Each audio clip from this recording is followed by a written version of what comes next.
আসসালামু আলাইকুম। সংবিধান ৫ আগস্ট ২০২৪-এর পর থেকে সংবিধান শব্দটি আমাদের সবারই কম বেশি পরিচিত। শুধু বাংলাদেশ না, পৃথিবীর সকল স্বাধীন ও সার্বভৌম রাষ্ট্রের মুখ্য আলোচনার বিষয় হলো সংবিধান। সংবিধান হলো একটি রাষ্ট্রের মৌলিক আইন ও নীতিমালা লিখিত দলিল। এক কথায় রাষ্ট্রের মূল চালিকা শক্তি হলো সংবিধান। আমরা কি জানি সর্বপ্রথম কেন ও কি কারণে এবং কার হাত ধরে সংবিধানের সূত্রপাত ঘটে? সর্বপ্রথম সংবিধানের সূত্রপাত ঘটে ৬২২ খ্রিস্টাব্দের ২৪শে সেপ্টেম্বর। তৎকালীন আরবের মদিনা শহরে মুসলমানদের প্রাণপ্রিয় নবী হযরত মুহাম্মদ সাল্লাল্লাহু আলাইহি ওয়াসাল্লামের হাত ধরে ৬২২ খ্রিস্টাব্দে সর্বশ্রেষ্ঠ নবী হযরত মুহাম্মদ সাল্লাল্লাহু আলাইহি ওয়াসাল্লাম তায়েফ ছেড়ে মদিনায় গমন করেন। সে সময় সেখানে বসবাসরত বনু আউস এবং বনু খাজরাজ সম্প্রদায়ের মধ্যে ছিল গোষ্ঠীগত হিংসা ও বিদ্বেষ।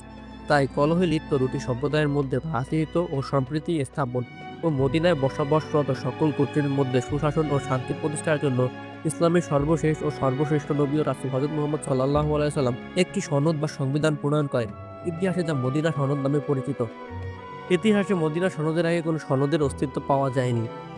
এজন্যই মাইকেল এইচ হার্ট মহানবী হযরত মুহাম্মদ সাল্লাল্লাহু আলাইহি ওয়াসাল্লামকে নিয়ে লিখতে গিয়ে লেখেন, মহানবী হযরত মুহাম্মদ সাল্লাল্লাহু আলাইহি ওয়াসাল্লাম ইতিহাসের একমাত্র ব্যক্তি যিনি কিনা ধর্মীয় ও পার্থিব উভয় বিষয়ে সর্বোচ্চ সফলতা অর্জন করেছেন।